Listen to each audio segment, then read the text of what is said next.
Dan, what happened to your head? Nothing happened to my head. Yeah, no, I mean, you look like an adult. I don't like it. What did I look like? I looked like a child before. I was like a Yeah, I baby. mean, you looked youthful and fun and energetic, and now you look like a businessman. You're like, I'm gonna go to work and drink my coffee. Hey, watch him! With Dan and Tony! Hey, watch him! With Dan and Tony! It's like watching, yeah! Welcome to Hate Watching with Dan and Tony! this is the show where we critically examine movies through the eyes of a couple of assholes. Those are our eyes, basically. Yes, our pairs of eyes. We haven't harvested someone else's eyes that we've then used to watch the movies. I'm right on the verge. If that technology exists, my right eye is fading fast. If I do the DMV test, I can only pass it with my left eye. Really? Yeah, really. So I have to memorize the charts so that when I go up there, I can just fake my way through it with my right eye. You're not supposed to say that because then they're going to get you. You think DMV people are watching this show? You know, at a certain point, we're going to have like robots watching all the shows, and they're going to. That's probably true. All the robot's going to be like. I'll get an automated letter in the mail. Flag. Your license has been revoked. So this week we did my pick, Ghost in the Shell, which is the third in our series of whitewashed movies, which I'm not entirely sure how whitewashed it is because I watched like a little clip from this movie. I watched the spider robot battle from the actual original. Okay. Yep. And she kind of looked white, and also the main bad dude looked kind of white. So I have no idea what I didn't do any homework, as you probably could have guessed. So I have no idea either. I did some homework, and no, not a lot, but I think that the whitewashing aspect of this movie is the least of its problems. Well, sure, there are a plethora of problems to deal with. So, just tack on one more. Why not? Exactly. We're going to leave that for others to opine about, and we're going to just really opine about the real... I have a lot of issues. I have a lot of things I want to talk about from this movie, which does directly relate to the other movies that we've watched recently. Interesting. So yes, this movie's bad. That is correct. Yes, we are in 100% agreement. I did not enjoy this movie, almost on any level. I realized, I'm watching it. I'm like, man, I've seen this part, like the geisha battle at the beginning. I'm like, I've seen this. And then I was like, maybe I watched, the clip online or something like that. Then I kept watching, and I'm like, sure. Oh, I've seen this too. And I'm like, I've seen this. And then I was like, I've seen this whole movie. And basically, my memory just was like, yeah, we're going to, it's going to be kind of packed in there somewhere, some of it. But there's nothing to go, for a movie that sort of acts like it's about all this deep shit, it really isn't. I actually have some questions on the themes and messages, because I think that what they were saying, at least to me, what I got of it was super weird and incorrect, and I don't think it's what they were intending. So I have some questions as we go along. So basically, and sort of the corollary to all this is, I think a lot of other movies which watched this anime and read the manga then took these ideas and took them to sort of better cinematic places. 100%. Like The Matrix, of course. And I'm not saying The Matrix is all that deep and all that great, but it packaged these ideas better in a movie. Yeah, I mean, the first movie is great, but I mean, it really packaged those movies, these ideas in sort of a better way. And my third thing I'm going to say is that the other thing, that started out as an anime is strictly more cinematic than movies.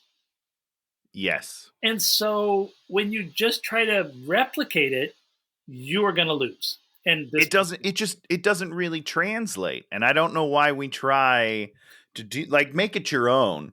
Take the inspiration, make it your own. Because from my understanding, just from some of the other things I read, they recreated some scenes very faithfully from the anime, and I just don't know how well that works. The spider tank scene at the end was very similar, but that was one of my biggest laughs of the movie, by the way. What? It's literally called Spider Tank. Yeah. He just says, he's like, get the spider tank. And I was like, what? Tank. Yeah, no, I mean, those things were all similar. Her, like, back breaking and her, her arm falling off. All that stuff was in there. Which I don't understand. We're going to have to talk about the science of that, Dan. There's going to be a lot of science talk, I think, today. A lot of science talk today. So yeah, anime is just strictly more cinematic, and watching the spider tank battle, which we'll get to at the end, but lots of very quiet moments. There's like, it starts off with her, like, behind one of the things reloading and dropping cartridges on the ground, and you're like, man, it was so much more evocative than this spider tank battle, which you were just like, she's just shooting this thing that can't be shot with a gun and it's not going to do anything, and then they're going to have to figure out something to do something, I guess. In general, maybe this isn't an action movie. I went into it thinking it was kind of like an action movie. There wasn't a ton of good action in this film. No. And I was kind of let down by that. No. So 2017, we do this whole thing at the beginning, cyborgs, where does man start and man end? And if you're enhanced, you might be this and you might be that, and who knows? Ooh. Well, I feel like one of my biggest problems, I don't feel like we dealt with enhancements at all. Like, it was just kind of like you're either human or like fully robot. But all of these enhancements, do they not affect you? Like, is there like a line of like too much enhancements takes away humanity? I don't know. I just was like, what is the point of the enhancements if we're not going to deal with it on a deeper level? But, what do I know? Well, and that's the whole sort of thing is the one guy was like, I got the magic bonus kidney. And then what's his name has to get like the magic eyes. And bottle caps. Yeah. That makeup, whoever did that makeup. Shouldn't work ever again. I like that guy. I think that guy's really cool looking and everything. And then when he has the robot eyes, you're just like, please, I do not want to look at him anymore. Ever. Just no. Put some space goggles on him. Do something that's do cool. Something. Yeah. It didn't. It did not land. And there's like at one point there's a guy with like this robot jaw, and you're just like, but we can see his mouth over the robot jaw, and it's like, what's the and then there's like I have a lot of questions on this. So stuff. We start off. They're making this robot, and then they're putting a human brain in there, and then it's going to be this human brain robot, and you're like, why her? And they like talk about like sedating her, and it's like, thank you. That's my first science question, Dan. Why do they need to sedate her if her body's all machine? Can't they just like beep boop, and then she's down for the count? Of course they can, because I don't. But in the movie, when they're like doing stuff to her, she can't do anything. She can't punch him in the face. 100%. Like, I don't understand. Sedate her, and I was like, with what? What do you do? What does that mean? Power her down. Okay, power her down. We understand. Yeah, push one button and shut her down for a second, please. And that's the thing about a movie like this. Once you start losing us with things that are just like phenomenally dumb, that somebody like but it starts right. That's minute 2 of the movie, exactly. And I was like, I'm not gonna like anything from here on out. And once again, we go back to like The Fifth Element, mm-hmm. where they like make like very evocative, like. Oh, yeah. Speaking a weird language, she's scared, she's freaked out, she kills a bunch of people. She, so much great stuff. This is like, it's awesome. We made a dumb robot and it has a human brain in it for some reason that we don't we don't understand why it has a human brain in it, what that's supposed to do. Other than, they just say it's like, science. Great. It's good science. It's the future. Okay. And then they always say the world's dumbest thing. Someday everyone will be like this. Wait a second. You're saying you're going to spend $1 billion to put Dan Goodsell into one of these robots. And here's the thing. If that is the case, then we hit stasis, right? Because then we're not procreating anymore. We're just all always alive, but it's the same group of people. What a terrible future that is. That's your true fear, Tony? That is my true fear.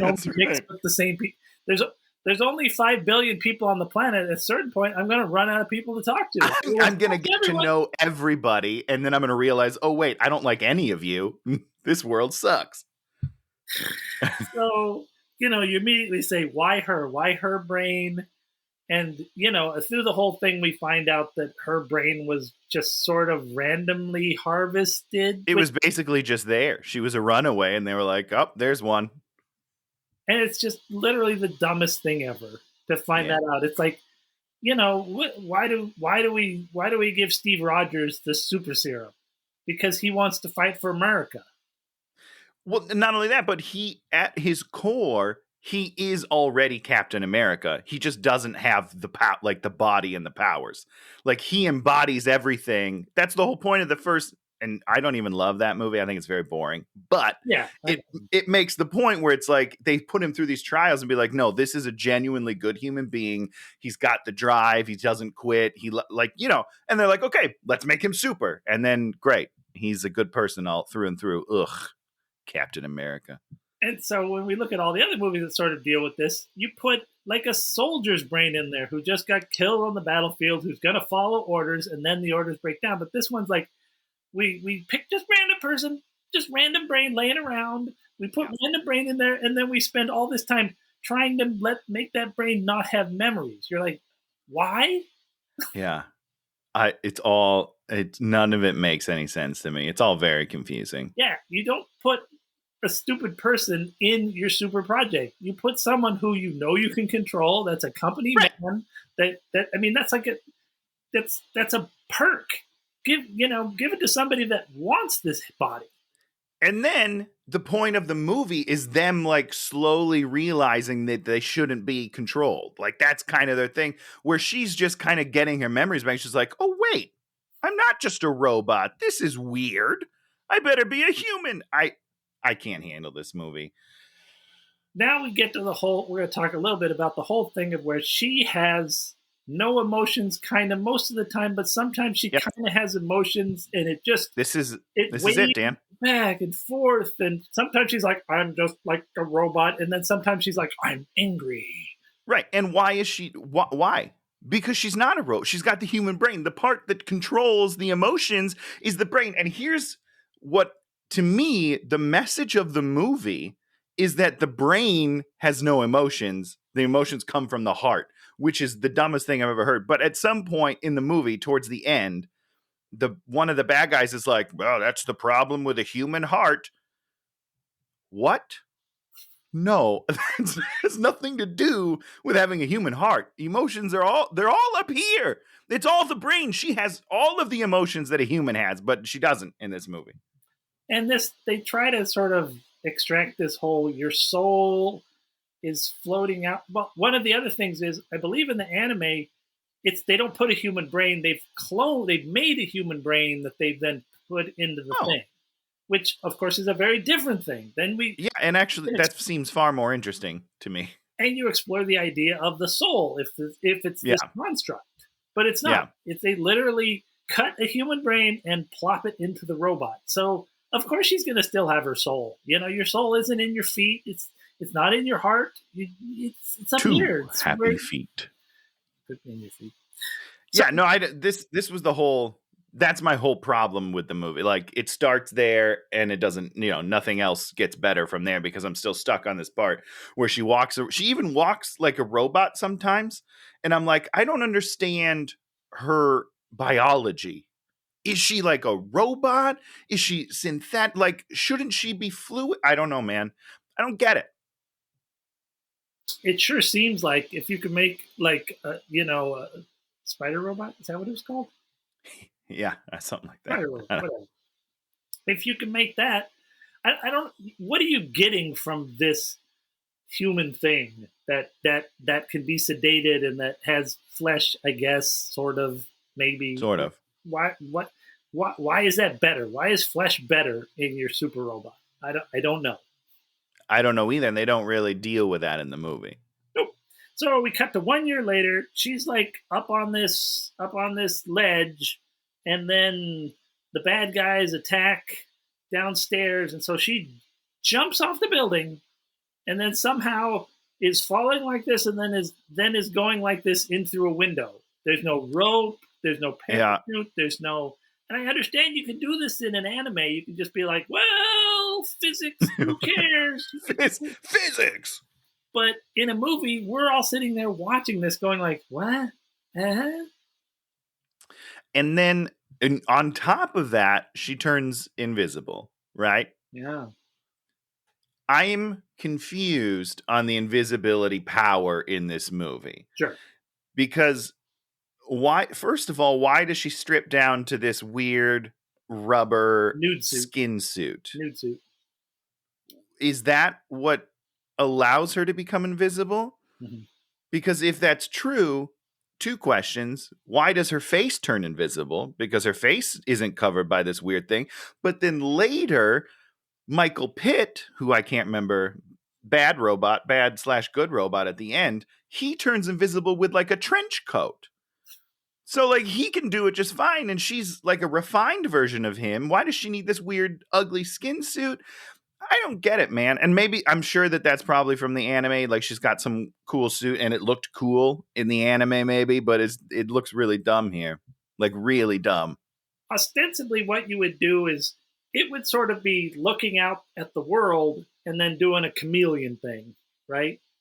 Sure, yeah. But, yeah. Like it seems like you'd be reflecting the surface and kind of blending in and not really truly being invisible. No, but they just want to do these things. And it's like, once again, there's so much suspension of disbelief when you're watching an anime as opposed to like a real movie where you're like, huh? How does this work? What's yeah, and it doesn't. It doesn't work.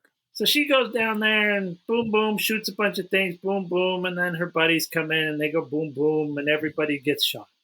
And everyone's doing the boom, boom. For some reason, they were trying to download this guy's memories, which is this where they like hook up to the back of his head and like drain him and his eyes turn white? Did she suck out his brains? I don't even understand what's happening here. Once again, if we had some sort of idea that these people would put stuff into their brains and then we have bonus storage, but we don't know any of this. They just do all this stuff, which, we're just supposed to go along and go, that makes sense to me. In the future, they're just going to be able to download your brain. And once again, we go through this whole movie and Michael Pitt's character is doing all these machinations and messing with all these people, but to no consequence. Yes. What did he want to do with what was the information he was looking for? I don't know. Nope. I don't think he finds it though, which makes the movie sad. Think about that. We have no idea if he finds it because we don't know what it is, and he never says he didn't find it. We never see him say, I'm looking for what who I was. I'm looking for this. I'm looking for that. I'm trying to find all the other orphans. I'm trying to find because then it seems like his motivation kind of changes when he reads her information in the geisha or whatever, and then his new motivation becomes like getting her, right? Like turning her. I don't know. I mean, and that would have made sense if the thing about it is I was just working on my new script, and at one point, what happens? Oh, my dude buys something from this guy, and he says something quippy, and then my buddy Todd's like, no, instead make him say what this money is going to accomplish for the guy that the guy set up, 20 lines earlier. I'm like, in the writer brain, you're always like, oh, I got to be trickier. I got to do this. But it's like, no. Yeah. We want to see the one character say, I'm looking for this. And then when he finds it, I found this. And that means that to me. You have to give us those things because if it's in your mind, we don't know that. Yeah, I'm not a mind reader, Dan. All right. Don't keep your secrets from me. I got to know. We got to know. So through this whole movie, he's grabbing, at one point when he grabs the big doctor, he's like, tell us everything. And you're like, yeah, you're pointing a gun at someone on the street and she's going to go and tell you everything in the next. I don't even know what that even means. Like what is everything? Because I feel like we kind of learn everything throughout the movie. There's a bunch of other experiments and then that's kind of it. Isn't that the big secret that there's like 98 other ones? Well, it's not a really big secret. Well, that's what I mean. Like, that's like the reveal where all of a sudden she's like upset because she's doing the same thing and she's like, were there others? And I was like, of course there were others. This is science. You think you're a 1-for-1? What are you, an idiot? More importantly, as soon as they finished with her, they would be on to number 99 and 100. Yeah, in a year, they would be under 247. It's like, yeah, we got to you and it's working pretty good. So we stopped. Right, no. Like it's good enough. It's not perfect, but like we're tired. Okay, we can't do anymore. You'll do. Okay. Human. Everyone shows up. Human backstory. I wrote kind of boring for this initial scene. Kind of boring sums up the entire movie for me. It doesn't ever really get exciting. Now she's back at her apartment, which we don't really care about. Let's see. Okay, then there's the geisha bot. Which is terrifying, by the way. Yeah, that was what. And I mean, you see some of the. Oh yes, let's talk about this. We're not gonna. It's the good thing is we're going to talk about this. We're talking about the broad strokes of this movie more than a lot of the plot because the plot's kind of dumb. Yeah. We're at this distance view of the thing, and there's all these giant projections and snakes and people, and then the closer we get, the more shitty it looks, and then the closer we get, we realize we're just shooting on some random city streets or some kind of crappy sets. Yes, this movie kind of felt expensive for a while. Then at a certain point, you're like, "Oh, they spent it all on that scene, but not on this scene." Yeah. No, yeah, they definitely they picked and choose their battles, right? They're like, this one scene needs to look really, really cool, guys. And then this one, I don't care. You know what? B team, go shoot that. I don't even care. Don't use any special effects. We're tight on the budget. Let's move on to this. It was a roller coaster ride of like quality throughout the entire film. There was one city scene where they just like didn't put anything moving. They just sort of were panning down this building. It's like, budget's done. No cars in this one. Just right. Yeah. Might have been reshoots. Who knows? They could have lost the studio already. Cars are almost ready. No. Just skip them. Got it. Use those cars in another scene. So she goes into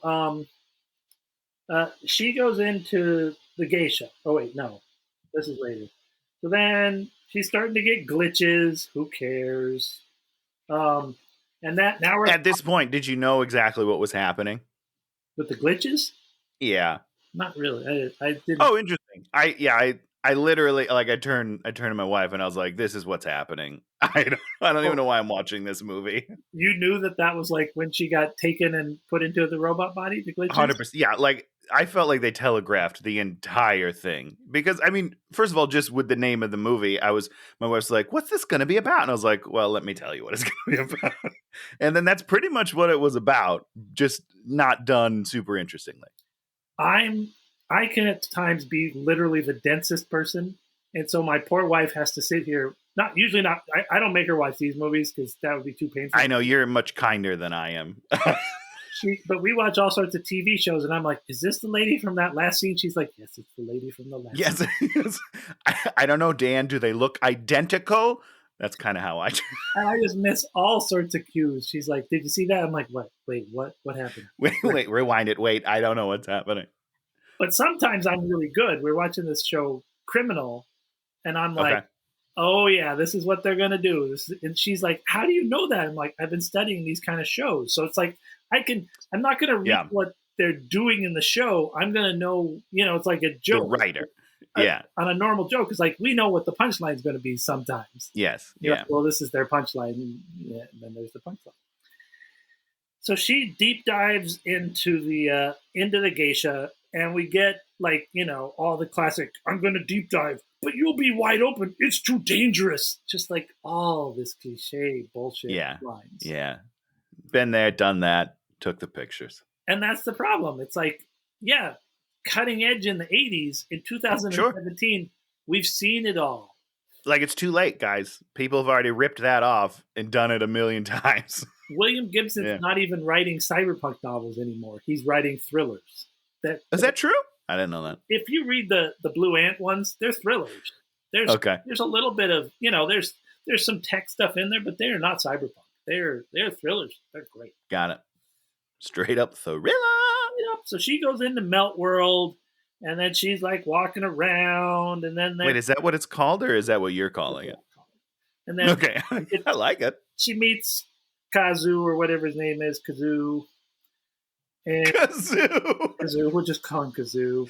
Yeah, done and done. All the black gooey bodies grab her, and then she gets out because what's his name? Tattoo. Well, but they're like, she's being hacked. She's being hacked. And I was like, this is what you guys decided hacking should look like? Weird, faceless zombies just like swallowing her? That's not a good. I did not like their representation of the virtual world. I did not enjoy it. Once again, they've just lifted up, I'm sure, a lot of graphics from the thing and not improved on them. Once again, yeah, everything in this movie takes place at night, seemingly, of course. Oh, man, now we get to the stupid, the strip club. Oh, Jesus. She goes to this strip club because she saw that in the dream world, and then they drag her into this bonus room and then start tasering her, and the one guy looks like Elvis, and the other guy's all sweaty and weird. And then, like, what's his name's in the bathroom, and somebody just hands him a gun because knew that window was there, and so he made it so that there was a gun, and then he's like, great, yeah, good plan. I'm with it so far. And then they win. You're just skipping to they win? They win. They find the bad guy in the back, and then he blows up a bomb, and she gets injured, and what's his name gets his eyes blown out. Well, let's talk about the only one-liner in the entire film, which is when they're tasering her, and he's like, "Get up there and dance, sweetheart, yeehaw!" Right? And then she's like, "I wasn't built to dance," and then she kicks everyone's ass, and I was like, that could have been cool, but it doesn't fit with the rest of the movie. Like it's a fun one-liner in like a cheesy action film. But, like, not in this thing where they're like, we're taking this seriously. This is important stuff. I don't know. It didn't work for me, and I wish that it did because I love one-liners. That was all. Sorry, Tony. Just heartbreak after heartbreak with this movie, you know? So she saw him. She's being repaired. Dispassionate robots. I wrote dispassionate robots. Johansson is boring. And she's like, yes, she's a really good actress. I mean, I go back to Winter Soldier, and she's my favorite part of that movie. Yeah, I mean, she is good in that movie, but is that her or is that the writing? And I'm not trying to be a dick right now. I'm conflicted because this entire movie, I was like, I can't tell if ScarJo is awful or if they're giving her nothing to do. I honestly couldn't tell. Give her nothing to do and not I'll buy it. She doesn't have a real arc. It's like if she like had rage fits and like busted up things, and you saw the torment that she was going through trying to retrieve these memories, just be like, I mean, because that was one of the few good parts is at a certain point she goes and she ends up in her mom's apartment. I was interested. I was like, wow, this is a quiet moment of what this movie should be more about. I mean, yes. I mean, I agree. I don't feel like they knew which direction to take. So they just kind of like didn't do either. They were just like one toe over here, one toe over here, pick a lane. Cause I agree. That was my favorite scene in the movie. And it's rather short and it doesn't really impact the story much at all. So Batu is all roboted up. He makes her go feed his dogs. Tony, if you were wearing sunglasses and you're feeding your cat, would your cat care that you were wearing sunglasses? Unfortunately, Dan, that's a terrible example because my cat will chew off my glasses because he doesn't like it when I wear them. That's a true story. He will like come up to me and he bites them and pulls them off. But I understand what you're saying. This movie got it right. But here's the thing. He's like, I don't want them to see me like this, but bro, this is you forever. So are you just never going to see your dogs again? Like, I didn't understand his game plan for the future. And more importantly, his dogs live randomly, freely in an alley. And then later on, it's like on a roof. Well, I think they're just strays, right? Yeah, but later on, he's like on a rooftop and he's got these dogs. Does he like corral them into an elevator and take them up? Does he go up like 14 flights of stairs with a dog under each arm? Like, we're almost there. We're almost there. Just calm down, guys. So, does he have the bottle cap eyes? I don't even remember him being with them again. With the dog? Is that weird? Yeah, at the end. Near the end when the bad hunka guy is like, kill everyone. And, yes. He's there and his dogs are sitting. Once again, we'll get to that. God. Just okay. Stupid. So now we're going to get, so here we go. Honka Dude is more worried about Major than he is about Honka's survival. Okay, Tony, you have a company that's making the greatest robots on the planet.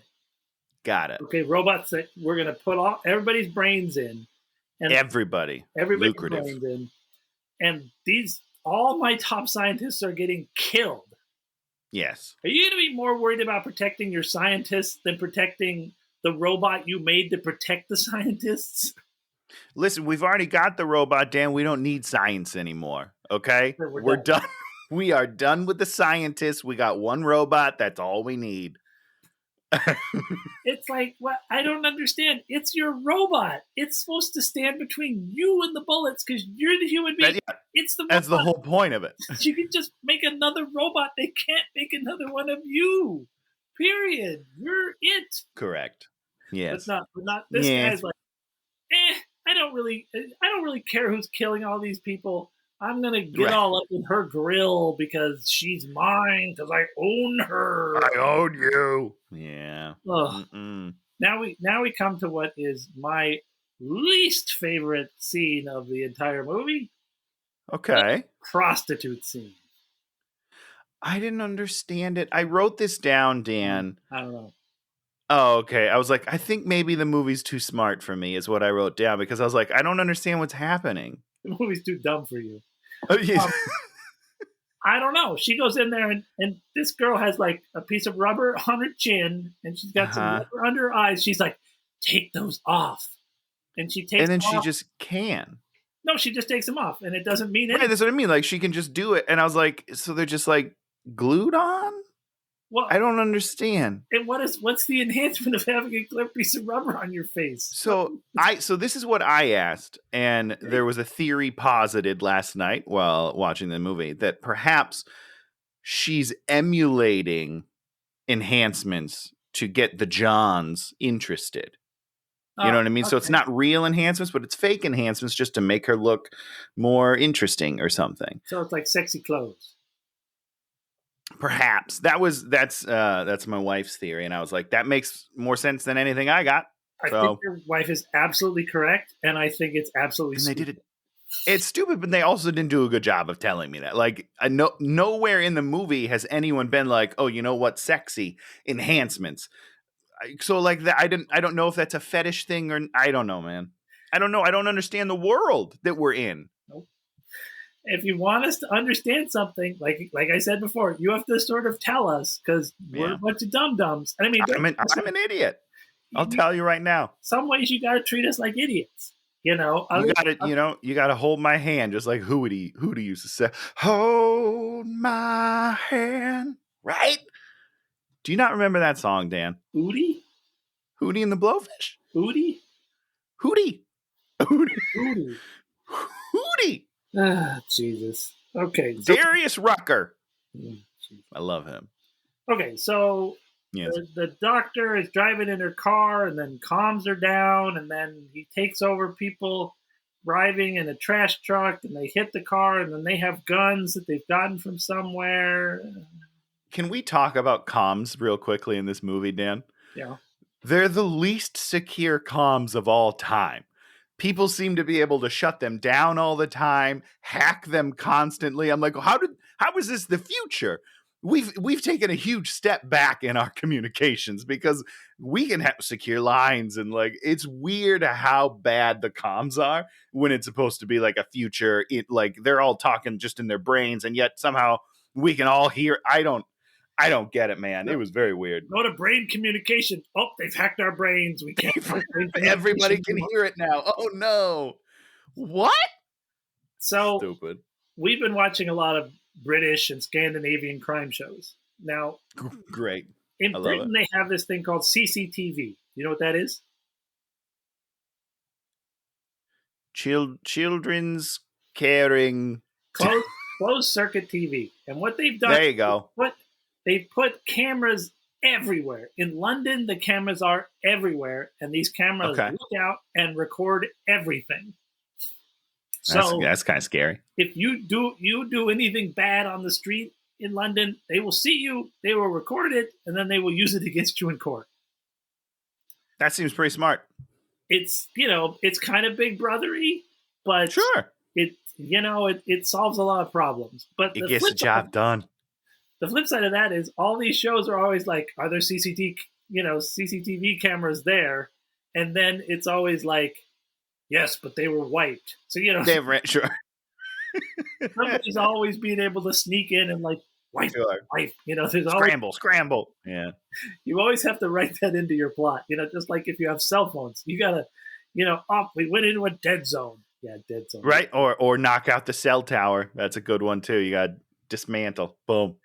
So there's a lot of things that writers nowadays have to play with. That's why you should set your stuff in the 90s. Avoid all this. Amen to that, man. Saved by the Bell. Those big block phones, easy to navigate that. So they trash truck. They put the gun to her, and then all the good guys show up, and then the bad guy runs away. Tony, why, if I'm in control of a dude that has nothing to do with anything, I'm trying to get information, why do I have him run away? To continue so we can go to the next scene. Because otherwise, you're just in that scene for a while and people are getting bored. And it's just like, you know what? Another day. You mean so that we can go and have this like cool battle in a little flat lake? Yes. Yeah. That's my next big idea. Flat lake battle. The FLB. And she's acting all mad at this point. I'm mad. I'm fighting you. We've got to get Yeah, but I don't know why she's mad. I don't know. Why is she mad? No one knows why she's mad because there's no reason for her to be mad.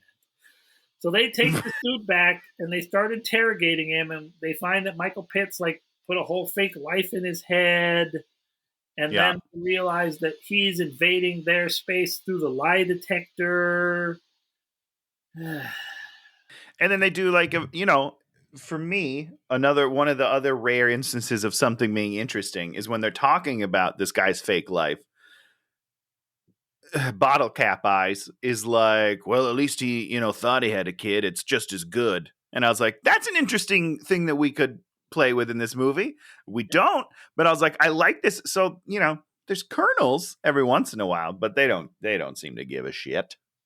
So now we go to the weird Yakuza den. There's giant piles of cocaine, and there's bombs, and there's people in bags. And then there's this whole network of monks that are sitting around this big thing. And she's like, oh, I see how he did it. He's got a network of human brains. And that was supposed to to tell me what is going on. It didn't.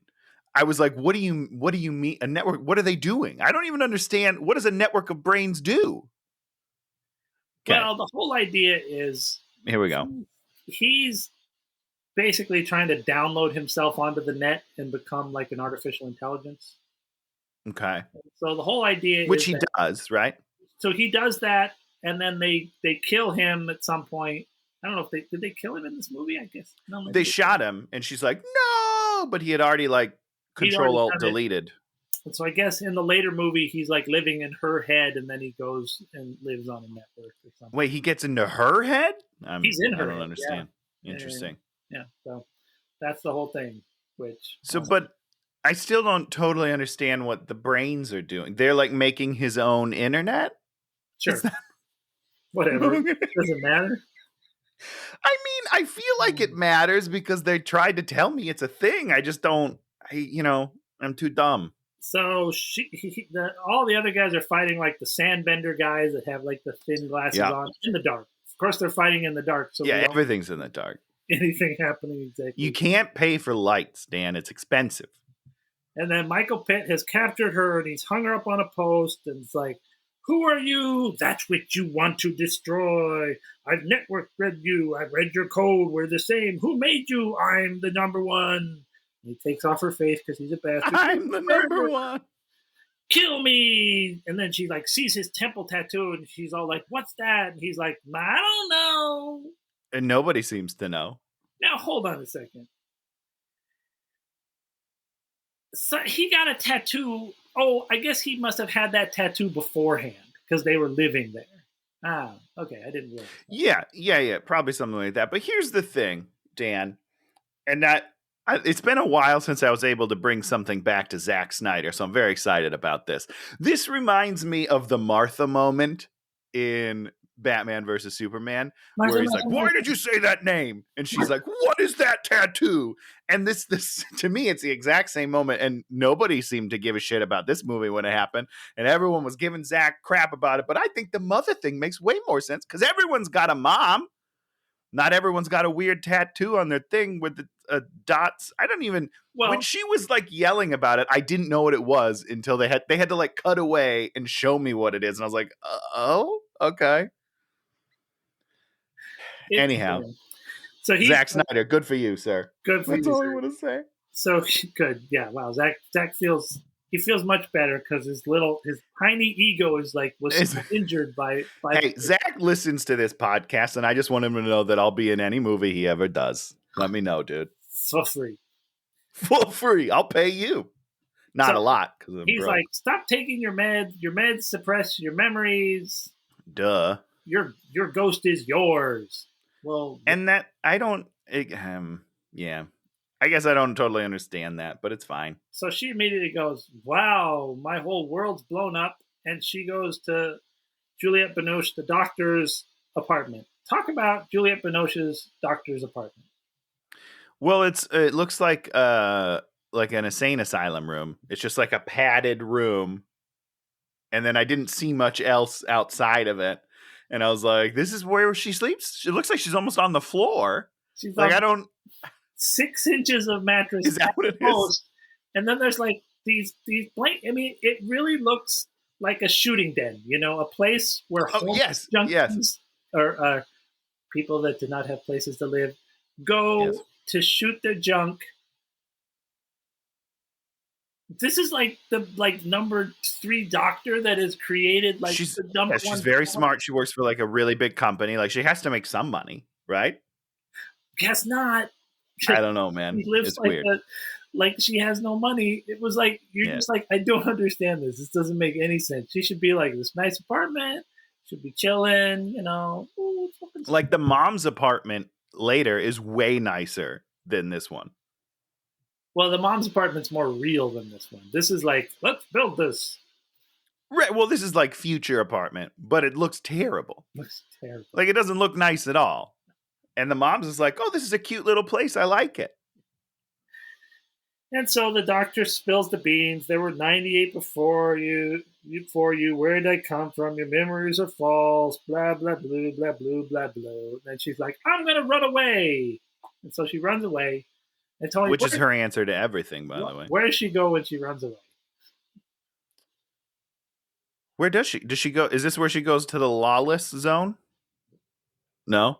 I don't know where she goes. Where does she go? She goes to Tokyo Bay or wherever the fuck it is to swim with the jellyfish. Oh, that's right. She's swimming with the jellyfish. Oh, that's right. I was so confused. Then she swims up and Batu, or what is Batu or Tattoo? Bottle Cap. Bottle Cap is there on a boat. And she gets... So... Did she boat out there, or did he find her with the boat? I think he found her because she says something like, hey, you found me. And he's like, I always do, or something. I don't know.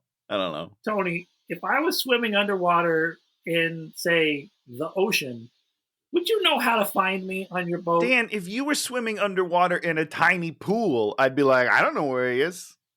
I'm sorry, I don't see him. I don't know where he is. Check back later. He's got to come up at some point. And more importantly, why is she wearing a wetsuit? The costumes are very confusing to me in this movie. Maybe I don't know.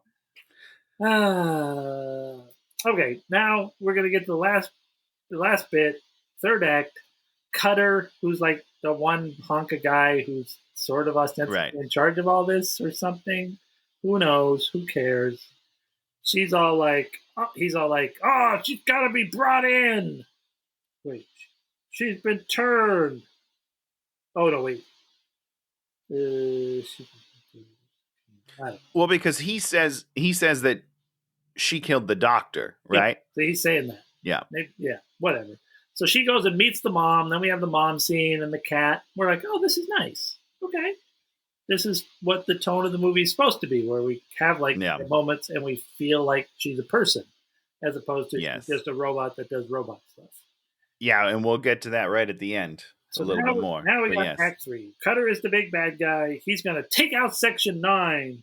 And this is when you and I talk about the music of the movie. Was there music in this movie? There was music in this movie, and it was just really kind of boring and kind of like sort of Tamita-y, future-y synth music. But it's like you go watch the new Blade Runner, whatever it was. 20-something 49. There was some music in that movie. And I didn't care for that movie overly, but you were like, okay, I'm buying it. I also didn't care for that movie either, but a lot of people do. And like, I get it.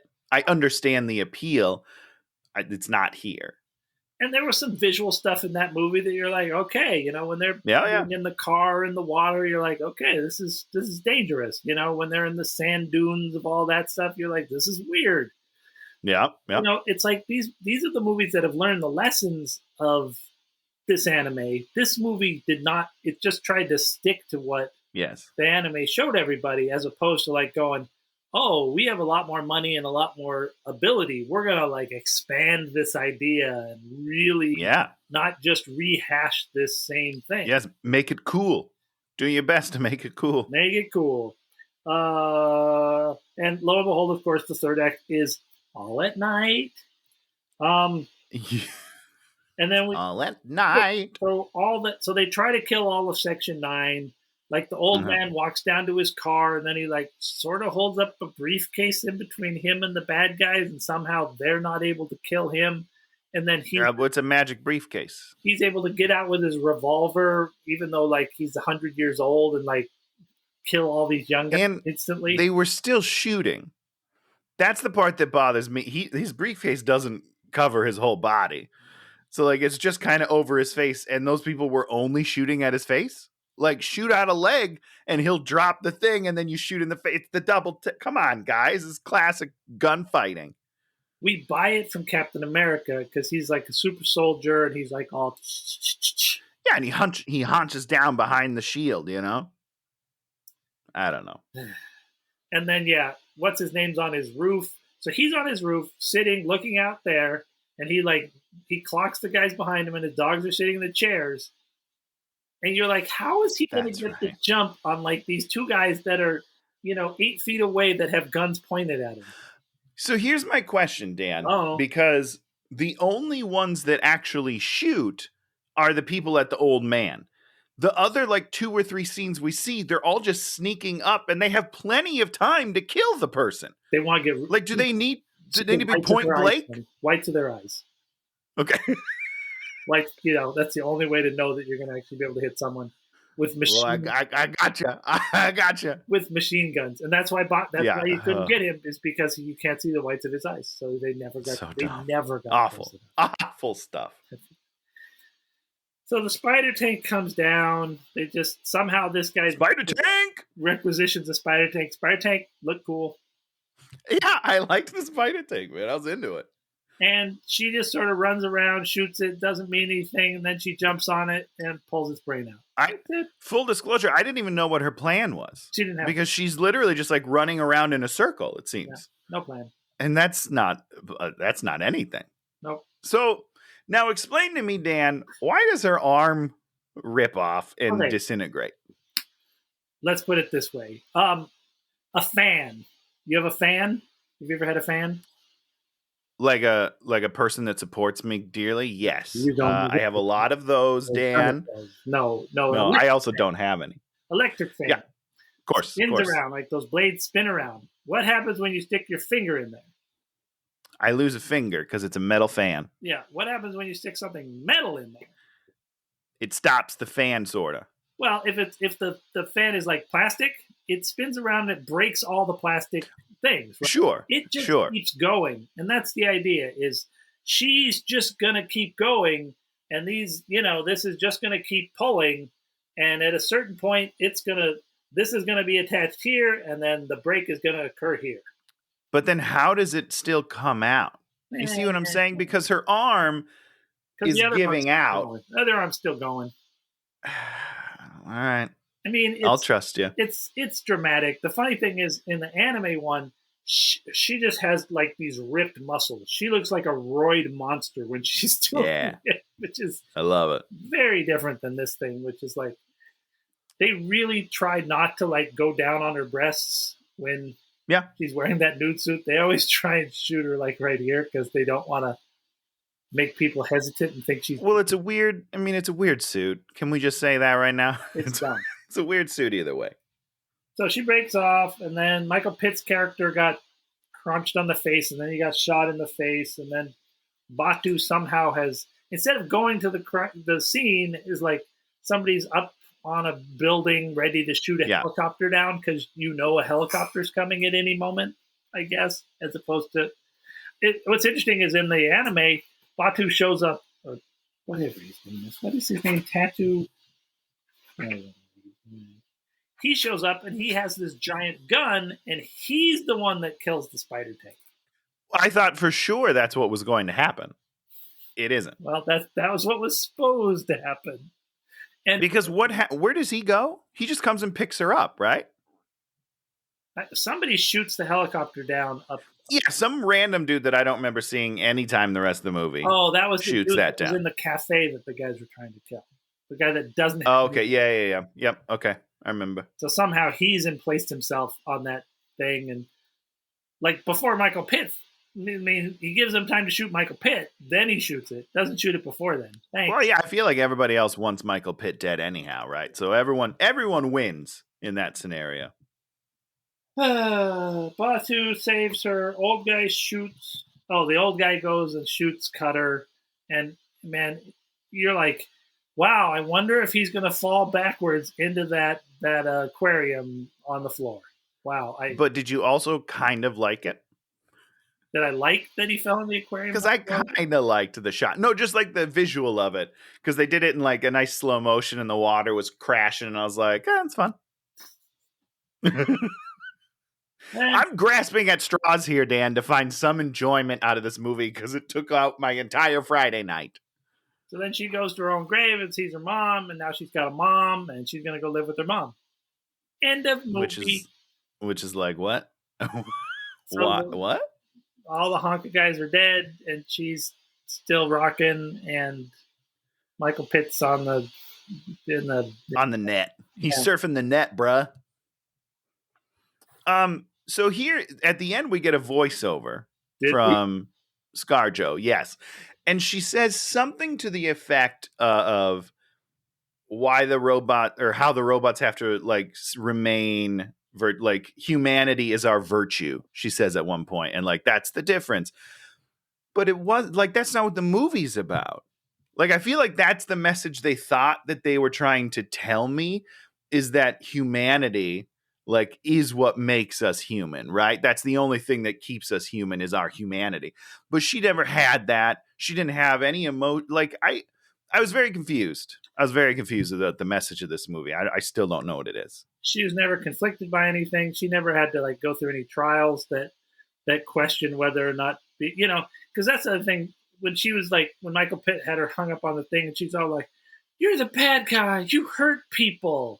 You're like, wait, hold on. You're working for like this super secret governmental agency that just is basically an assassination squad. She's killed people already. Yeah, you guys. Only an idiot would think you guys were doing the good job all the time. You guys are the last. She is an idiot, Dan. I believe the movie proves that to us several times for with that, and then also when she's shocked that there's been other experiments done before her. I can't get over that. It's the most ridiculous thing I've ever heard. You did the experiment more than once? What? Science. It's science. It's what we do. Trial and error, you dummy head. So, yeah, I mean, like I said at the beginning, I'm sure when this movie came out, it was exploring a lot of ideas that, were on the cutting edge of cyberpunk and what we're thinking. You mean when the anime came out? Yeah, that's what I meant. Got it. That was like in 2017, Dan? I don't think so. So when we just started to think about cyberpunk and the internet, 2017. 2017, baby. So, yeah, I mean, I'm sure when the anime and the manga came out, this was really fertile new ground that is interesting. At this point, a lot of people have explored this and thought about it in a lot of ways, and sort of rehashing this exactly like they were thinking about it in the 80s. It felt times have changed, guys. That's 30 years ago. Yeah. Woof. Woof. Woof. Any final comments on this sweet movie? The last thing that I wrote is I did not like this movie. So there you go. That's the summation of my notes. I did not like this movie. That's all it says on my last line. It's just I did not like this movie. There's not even any punctuation. I was in such a hurry that I couldn't put a period at the end of that sentence. Not even going to waste an extra period on this. No thanks. No thanks, guys. Yeah, I mean, the special effects, nothing to write home about. The action, nothing to write home about. The visualizations, hit or miss, I would say. I'm sure if you went back and watched Blade Runner, you'd be like, well, you look at Blade Runner. Really interesting. And I like to try to look at movies as, a capsule of time of when they were made. Sure. But that was 2017. This does not hold up to that capsule whatsoever. If this was 93, I'd be like, there's some cool stuff in here. But it wasn't. It wasn't. You can't, on 2017 standards, man, you're like, man, you guys, you missed it. you fucked up. You did not get there. So, Tony, my friend, yes, neighbor. Oh my God, you called me your friend. Thank you. You're welcome. I feel the same, Dan. I don't feel like you took that as positively as I took yours. Just for the record, I'm hurt. Oh my! I wanted you to be excited. It warms my heart, but not really my heart because my soul is in my brain. It's because it's up here, guys. Idiots. So Tony. Talk to us about something that you liked this week. Something that I enjoyed a great deal this week is the new Peacock show, Dr. Death. Oh, what is that? Have you seen this? Have you heard of it? I think it's based on a true story of a guy who was nicknamed Dr. Death. He was a spinal surgeon who basically killed and maimed his patients. And he just kept getting jobs. He would go hospital to hospital getting jobs in Texas and just fuck people up. And it is terrifying because it's based on a true story. I don't know how accurate it is, but it's insane. Yep, it's sitcom. 30-minute sick. No. No, it's an hour-long tense drama. It's got Joshua Jackson, Alec Baldwin, Christian Slater. Great cast. How's the Sleep Man doing? So good, dude. He is going back to peak late 90s rock and roll Christian Slater. He's a fast talking, joke making doctor, and he's the comic relief in this absurdly intense show. So it's great. I'm having a good time. He's not doing So You're Afraid of the Dark or whatever that term. No. He's like, I do hope Tara Reid makes an appearance though, now that we're talking about it. So I'm going to talk about two things because I don't care. I love it. Good for you. Watching this show Criminal on Netflix. Okay. Is so great. It's all interrogations. So there's an interrogation room, then the room looking into the interrogation room, and then the hallway. Mm-hmm. Now that's it. We never leave this location. They shot 3 of them in England, 3 of them in Spain, 3 of them in Germany, and 3 of them in America. All Netflix, all at the same time, all using the same set. What? Yeah, so it's super cool, but with completely different casts and completely different stories. So it's really great to see the national characters of each location and how completely I'm different intrigued. they are. Super great. And then they had a second season of Britain where it went like 4 more. So there's like one or something. I think that's cool. Super. I'm great. in. And then I finished Loki. Oh, we fell off on Loki. How does it end? Is it good? You gave up on it? We haven't given. We've been busy with other things such as Doctor Death. Loki, I loved it. Loved it better than one. It was okay. They get to that 4th episode and then the 5th episode, and I'm just like, man, they're killing. We only made it to the 2 that were like released right away. That was it. That was last time we watched it. But he goes deep, and the mythos stuff that they get involved with. I mean, the 4th episode, pretty cool. All right, it's my favorite. Well, we'll get back to it. Favorite thing since Baby Yoda. Oh my god! Wow, that's high praise, Dan. I don't know. I love Baby Yoda. Don't really care for the Mandalorian. Baby Yoda, 10 out of 10. Yeah. Except his name, so I have to knock off a half. It's Baby Yoda. Yeah, don't fall for that nonsense. Grogu or whatever the stupid name they gave him. Grogu, right? Grogu. So Tony, now you get to tell us a movie we're going to watch next week, and you were excited at the beginning of the show, and it looked. I'm pumped, Dan. Again. I feel like I've been waiting for this movie for so long. It dropped yesterday on HBO Max. We just watched the original not too long ago on the show, and now we're doing the sequel, Space Jam: A New Legacy. Oh, it's on HBO Max. It came on HBO Max yesterday, my friend. Oh, I thought we were going to have to rent it for $20 or something stupid. No. I wouldn't do that to you. I mean, I might, but I didn't. So that you're welcome. We're going back to the jam. And welcome to the jam. Yeah, man. Listen. I don't think it looks good, but I'm trying to go in with an open mind. Well, it's gonna be good. I'm trying because, the original one, you still had all that childhood baggage you were bringing with you, and so. You mean the fact that it was a perfect film? Is that the baggage that you're referring to? I don't think so. Yeah, that's the baggage. So I'm interested to see how adult Tony deals with Space Jam: The New Legacy. I'll tell you right now, if Bill Murray and Larry Bird are not in this movie, it's gonna be trash. I'm just calling it right now. I guess Rick and Morty are in there somewhere. Well, I do like Rick and Morty. Okay. Seems like a weird pairing, but I guess we'll see how it plays out. And I guess Porky Pig has a rap song.